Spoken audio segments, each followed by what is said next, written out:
La heredera pelirroja, que contrató a un médico exclusivo para satisfacer su deseo más profundo.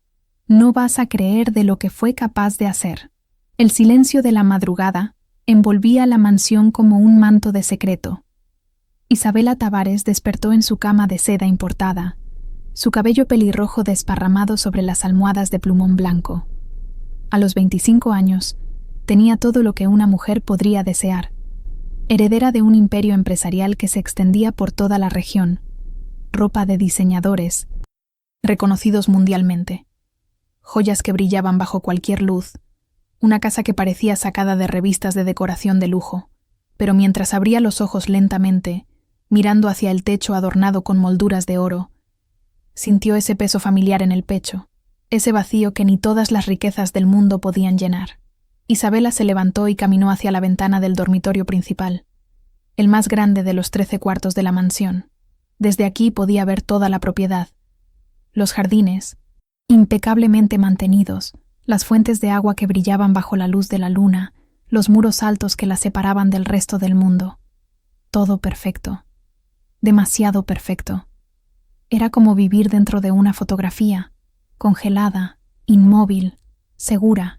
Pero la seguridad, descubrió hace mucho tiempo, es solo otra palabra para prisión. El espejo del baño la recibió con su reflejo inconfundible. Cabello pelirrojo natural, un tono que pocos poseían, que brillaba como cobre bajo la luz. Ojos verdes intensos, piel pálida y perfecta. Los pómulos altos que los fotógrafos de las revistas de sociedad adoraban. A los 25 años era hermosa, era exitosa, era la mujer que todas las otras mujeres querían ser, excepto que ella no quería serlo. Ella quería ser alguien más, alguien menos visible, alguien que pudiera vivir sin el peso constante de la expectativa. Viuda desde los 22 años. Esa era la palabra que la sociedad usaba cuando hablaba de Isabela. Viuda, como si esa palabra definiera todo lo que ella era, como si su vida completa resumiera en la pérdida de un hombre que ella no había amado verdaderamente, aunque toda la ciudad asumiera lo contrario. El funeral había sido majestuoso. Los periódicos habían hablado de la joven viuda de luto digno. Fotógrafos capturaban cada lágrima que ella derramaba, aunque esas lágrimas fueran más de frustración que de dolor real. Isabela entró a la ducha, dejando que el agua caliente cayera sobre su piel. Cerró los ojos e imaginó otras vidas.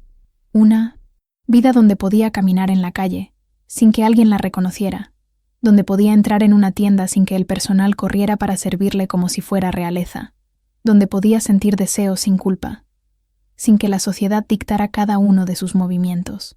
Dentro de su mente, permitía que su imaginación corriera salvaje, pero cuando salía del baño, todo volvía a estar bajo control.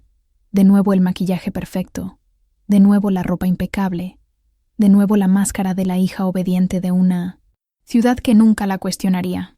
Eran las 9 de la mañana cuando su asistente, una mujer competente llamada Carmen, le trajo el desayuno en la terraza. Zumo de naranja recién exprimido, pan tostado con jamón de pato ibérico, café de granos seleccionados. Todo exquisito, todo vacío. Isabela comió mecánicamente mientras revisaba su teléfono, viendo las noticias de negocios sobre sus empresas, las inversiones que sus administradores hacían en su nombre, dinero generando más dinero, un ciclo infinito que no requería su participación real. Fue mientras tomaba su café que la idea llegó a su mente como un rayo. No fue un pensamiento gradual o considerado. Fue una necesidad repentina, urgente, casi desesperada. Ella necesitaba a alguien que no la conociera como la hija de la familia Tavares, alguien que no estuviera ligado a su pasado, alguien que pudiera ser completamente discreto. Ella necesitaba un médico personal, exclusivo, que atendiera solo a ella, pero no para sanar enfermedades del cuerpo, para algo mucho más peligroso, para liberarla del deseo que ardía dentro de ella, el deseo que la sociedad le exigía que reprimiera, que escondiera, que negara. Su dedo se movió por la pantalla del teléfono con determinación. Contactos. Investigadores privados. En minutos había contratado a un especialista para que encontrara al médico perfecto. Las especificaciones eran claras. Hombre, alrededor de 30 años, profesional reconocido, absolutamente discreto, sin vínculos familiares que pudieran complicar las cosas. 2 horas después, recibió un nombre: Dr. Rafael Moreira, 30 años, médico internista de renombre, acostumbrado a atender a los más influyentes de la ciudad con absoluta confidencialidad. Isabela estudió su perfil durante horas. Fotos profesionales mostraban a un hombre de facciones atractivas, pelo oscuro perfectamente peinado, ojos inteligentes que parecían guardar sus propios secretos. Sus credenciales eran impecables, sus antecedentes, éticos aparentemente intachables. Pero había algo en su mirada, algo en la forma como posaba para las fotos, que le decía a Isabela que bajo esa profesionalidad había un hombre que también guardaba deseos que no podía satisfacer en su vida ordinaria. Esa misma tarde, Isabela hizo la llamada. Rafael respondió en la tercera llamada, su voz profesional pero con un ligero acento que reveló que conocía bien a personas de dinero. Ella fue directa, tanto como podía hacerlo en una llamada telefónica. Necesitaba un médico personal y exclusivo. Estaba dispuesta a pagar una cantidad considerable. ¿Estaría él interesado? Hubo un silencio del otro lado de la línea. Un silencio que duró apenas 3 segundos, pero que sintió como una eternidad. Luego Rafael preguntó cuáles eran exactamente las funciones que este médico personal tendría que cumplir. Y fue aquí donde Isabela tuvo que ser inteligente, vaga, pero lo suficientemente clara como para que él entendiera. Servicios médicos privados. Atención.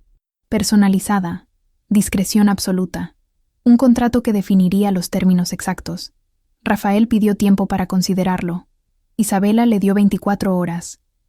Lo que él no sabía era que ella ya había investigado más sobre él. Su apartamento en el lado más caro de la ciudad, sus deudas de tarjeta de crédito, su salario de médico que, aunque respetable, parecía insuficiente para el tipo de vida que él aspiraba. Ella sabía exactamente cuál era su precio. Cuando Rafael llamó de vuelta, exactamente 20 horas después, su tono había cambiado, más suave, más abierto. Dijo que estaba interesado en discutir los términos. Isabela sugirió que se vieran en su oficina privada, una suite en uno de sus edificios, un lugar donde nadie la vería, donde nadie sabría nada. El doctor Rafael Moreira entró a la suite de oficinas privadas de Isabela con la confianza de un hombre acostumbrado a espacios de poder. El lugar era minimalista pero lujoso, vistas panorámicas de la ciudad, muebles de diseño, arte, moderno en las paredes. Isabela lo esperaba de pie junto a la ventana, vestida con un traje de negociante impecable, el cabello pelirrojo recogido en un moño que hacía su rostro parecer aún más delicado, sus ojos verdes directos y sin disculpas. Se dieron la mano. Sus dedos se tocaron por un momento más largo que lo profesional. Rafael fue el primero en mirar hacia otro lado. Isabela sonrió internamente. Ya lo tenía. Durante los siguientes minutos, ella explicó lo que quería con cuidada. Precisión de lenguaje. Un médico exclusivo que atendiera únicamente a ella, que estuviera disponible cuando la llamara, que mantuviera total confidencialidad, que entendiera que ciertos servicios médicos podían expandirse más allá de los parámetros tradicionales. Mientras hablaba, notó cómo la respiración de Rafael se hacía ligeramente más profunda, cómo sus ojos bajaban ocasionalmente hacia su escote, cómo sus manos apretaban los brazos de la silla. Luego vino el número. Ella lo escribió en un papel y se lo pasó. Rafael lo leyó y sus mejillas se sonrojaron ligeramente. Era más de lo que ganaba en 2 años como médico respetable. Era más de lo que la mayoría de las personas ganaban en 5 años trabajando honradamente. Rafael miró el número nuevamente. Luego levantó la vista hacia Isabela. En ese momento, algo cambió en los ojos del médico. La batalla entre sus principios y su ambición estaba ocurriendo en tiempo real, visible en su rostro. Después de un largo silencio, él preguntó: ¿cuáles serían exactamente los términos del contrato? Isabela sonrió. Sabía que había ganado. Un contrato simple, dijo ella. Exclusividad, confidencialidad, disponibilidad y comprensión de que nuestro arreglo es completamente privado. Nadie puede saber de esto. Nadie. ¿Puedes vivir con eso? Rafael tragó saliva. Asintió lentamente. Puedo vivir con eso. Lo que él no sabía era que Isabela no estaba pidiendo un sacrificio más grande que el que ella ya había hecho. Lo que él no sabía era que, mientras él estaba siendo tentado por dinero y prestigio, ella estaba siendo devorada por años de represión, de expectativa social, de vivir una vida que no era la suya. Los primeros encuentros fueron cautelosos, formales. Rafael fue a la mansión bajo el pretexto de consultas médicas regulares. Presión arterial, análisis de sangre, revisión general de salud. Isabela jugaba el juego impecablemente, recostándose en la cama del dormitorio principal, mientras él verificaba su pulso, escuchaba su corazón con el estetoscopio, hacía preguntas sobre su historial médico, pero en los intervalos entre los procedimientos médicos, hablaban, al principio de cosas seguras, negocios, viajes, películas, luego gradualmente de cosas más personales. Rafael hablaba de su infancia, de cómo su padre lo había presionado para ser médico de élite, de cómo nunca se sentía lo suficientemente exitoso. Isabela hablaba de la soledad de heredar un imperio, de cómo todo lo que poseía le pesaba más que le liberaba, de cómo a los 22 años se vio obligada a casarse con un hombre que su padre eligió, un hombre cuya muerte 3 años después había sido el evento más liberador de su vida. Rafael escuchaba, realmente escuchaba, no como un médico escucha a un paciente, sino como un hombre escucha a una mujer. Y en esa escucha, algo se movió entre ellos. No era amor, no todavía. Era reconocimiento, 2 personas que se sentían atrapadas en sus propias vidas, encontrándose de repente. En la 4ª visita, el contacto cambió. Cuando Rafael estuvo verificando su presión arterial, sus dedos se demoraron en la muñeca de Isabela. Cuando ella tosió, él le pasó un vaso de agua y sus manos se tocaron. Cuando ella le preguntó si algo andaba mal, él dijo que no, que estaba todo bien, pero sus ojos dijeron algo completamente diferente.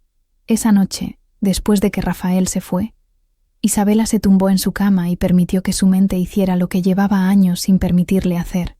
Imaginar sus manos en ella, sus labios en los suyos, la culminación de todo ese deseo que llevaba guardado dentro. Los próximos encuentros fueron más atrevidos. Rafael comenzó a encontrar razones médicas para estar más cerca de ella. Palpitaciones del corazón que requerían que pusiera su mano en su pecho. Tensión muscular en el cuello que necesitaba masaje terapéutico. Su voz durante estos procedimientos se hizo más baja, más suave, cargada de algo que ambos sabían que no era profesional. En la 7ª visita, la línea se cruzó. Isabela estaba sentada en el sofá de su sala privada cuando Rafael llegó. Ella no estaba en el dormitorio esta vez. Él preguntó si algo andaba mal. Ella dijo que no, solo que quería hablar, que estaba cansada de estar en la cama. Él se sentó a su lado, manteniendo la distancia profesional al principio. Ella le preguntó si él creía en el destino, si creía que las personas se encontraban por una razón, si creía que a veces los hombres y las mujeres estaban destinados a encontrarse, de cierta forma, en cierto momento, para cambiar completamente el curso de sus vidas. Rafael no respondió con palabras. Respondió moviendo su mano hacia la mejilla de Isabela, sus dedos rozando su piel. Ella cerró los ojos. Cuando los abrió, él estaba mirándola con una intensidad que le quitó el aliento. «Esto está mal», dijo él. «Violé mi juramento profesional. Estoy violando cada regla que existe». «Sé», susurró Isabela. «¿Vas a parar?» Rafael no respondió. En su lugar, inclinó su cabeza hacia la suya y la besó. Fue un beso que sabía a transgresión, a años de represión de ambos lados, a la liberación de todo lo que habían guardado dentro. Después de eso, el arreglo cambió completamente. Rafael seguía viniendo con su maletín médico. Seguía realizando exámenes cuando otros visitantes podían ver, pero las consultas médicas se convirtieron en pretexto. Lo que realmente sucedía entre ellos ocurría en el dormitorio principal, con las cortinas corridas, el mundo exterior completamente bloqueado. Y mientras esto sucedía, algo lentamente comenzó a cambiar en Rafael. No fue dramático, fue gradual, una erosión día tras día de sus principios. Comenzó falsificando registros médicos para justificar sus visitas frecuentes. Comenzó usando su posición de médico para acceder a información confidencial de otros pacientes, no que la usara, simplemente para mantener a Isabela impresionada con lo que sabía. Comenzó tomando dinero de ella, no solo lo del contrato, sino dinero adicional que ella le ofrecía, regalos, viajes, acceso a su círculo exclusivo.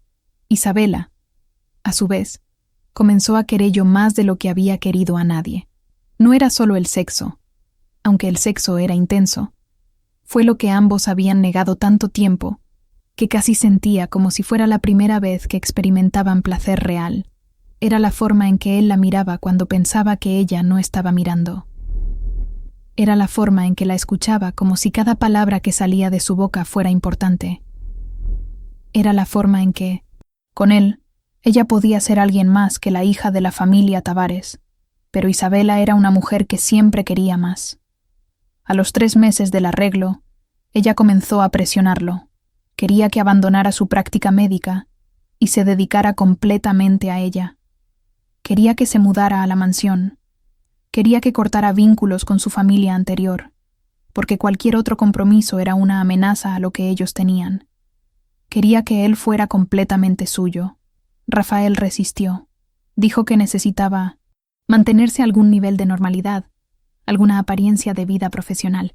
Pero Isabela era persuasiva, y lo que ella no podía lograr con persuasión, lo lograba con dinero. Le ofreció cantidades de dinero tan absurdas que la idea de volver a su práctica médica ordinaria parecía ridícula. Fue en ese punto que Rafael hizo algo que cambió absolutamente todo, algo que lo transformó de un hombre débil, pero básicamente decente, en otra cosa completamente. Uno de sus pacientes anteriores, un hombre de negocios que Isabela consideraba un rival comercial, fue recientemente hospitalizado. Rafael, por razones que él mismo no podía explicar completamente, accedió a información confidencial del paciente y se la pasó a Isabela. No era información que podía dañar seriamente al hombre, pero era suficiente para que Isabela pudiera sabotear un trato comercial importante que el hombre estaba negociando. Cuando Isabela usó esa información, destruyendo efectivamente las perspectivas comerciales del hombre, Rafael se dio cuenta de lo que había hecho. No era solo que hubiera violado la confidencialidad médica, era que había conspirado, activamente, en un acto de sabotaje comercial. Era que había cruzado de la transgresión sexual a la criminalidad real. Cuando confrontó a Isabela sobre esto, ella simplemente sonrió. «Tenías que entender», dijo ella, «que cuando estás conmigo, ya no hay reglas, ya no hay líneas que no podamos cruzar, ya no hay vuelta atrás». Y ella tenía razón. Rafael se dio cuenta, demasiado tarde, que había entrado en un mundo del cual no había salida. Sus vínculos con su vida anterior se habían cortado. Sus colegas le habían dejado ir, sin hacer preguntas, probablemente sospechando que algo turbio estaba sucediendo, pero sin tener pruebas. Su familia lo había casi desahuciado cuando dejó su práctica médica. No había red de seguridad, solo Isabela, y Isabela, a su vez, se dio cuenta de que lo que ella realmente quería no era un médico exclusivo, era un hombre completamente bajo su control, un hombre que no tuviera opciones, un hombre que fuera tan prisionero de su realidad dorada como ella lo era. 3 meses después, ellos se mudaron juntos a un apartamento discreto en un barrio que ni uno ni otro había visitado antes. No era la mansión de lujo, pero era cómodo, era privado, y más importante, era invisible. Era donde ellos podían simplemente desaparecer. Las primeras semanas fueron casi perfectas, sin obligaciones sociales, sin expectativas del mundo exterior, solo ellos dos. Pero la paranoia comenzó a establecerse. Isabela se volvía celosa si Rafael salía del apartamento. Rafael se volvía paranoico sobre si alguien estaba investigando sus acciones pasadas. Ambos bebían más de lo que debían. Ambos dormían menos. Ambos comenzaron a sentir que estaban atrapados en una especie de prisión que ellos mismos habían construido. Y fue en un momento particularmente oscuro, cuando ambos estaban en la cama a las 3 de la madrugada, incapaces de dormir, que Isabela preguntó a Rafael si se arrepentía. Sí, sabiendo todo lo que sabía ahora, haría las cosas diferente. Rafael no respondió inmediatamente. Miró hacia el techo, sus ojos sin enfoque. Luego dijo algo que fue quizás la verdad más honesta que había dicho desde que todo esto comenzó. No sé si me arrepiento. Creo que simplemente no me reconozco a mí mismo. Me miro en el espejo y veo a alguien que no conozco. Y lo peor es que no sé si me importa. Isabela no dijo nada. Ella sabía exactamente a qué se refería, porque ella también estaba en ese estado liminal, donde ya no era la hija de la familia Tavares, pero tampoco era libre, donde había escapado de su prisión de oro solo para construirse una diferente, más oscura, más inescapable. La historia de Isabela y Rafael no tiene un final feliz. No hay redención esperando en las páginas siguientes. Hay solo dos personas que pensaron que el deseo podía liberarlas y descubrieron que el deseo bien puede ser la más efectiva de todas las cadenas. Dile en los comentarios, ¿crees que Isabela realmente escapó de su prisión de oro o simplemente construyó una diferente? Me encantaría saber tu perspectiva sobre una historia tan compleja como esta, porque si hay algo que nos enseña esta narrativa, es que la libertad verdadera no viene de satisfacer nuestros deseos reprimidos sin consecuencias. Comparte esta historia con alguien que creas que la apreciará, alguien que entienda que a veces lo que parece una solución es realmente el comienzo del problema. Y finalmente, déjame saber en los comentarios qué aspecto de esta historia te pareció más impactante. ¿Qué momento te hizo sentir que algo estaba fundamentalmente mal en el camino que ambos estaban tomando? Tus comentarios me ayudan a crear historias aún más profundas para ti, porque en La Mancha de la Sociedad creemos que cada historia tiene capas, que cada decisión humana tiene consecuencias, y que a veces las historias de verdadero horror no son las de monstruos externos, sino de cómo nos convertimos en los monstruos de nuestras propias historias.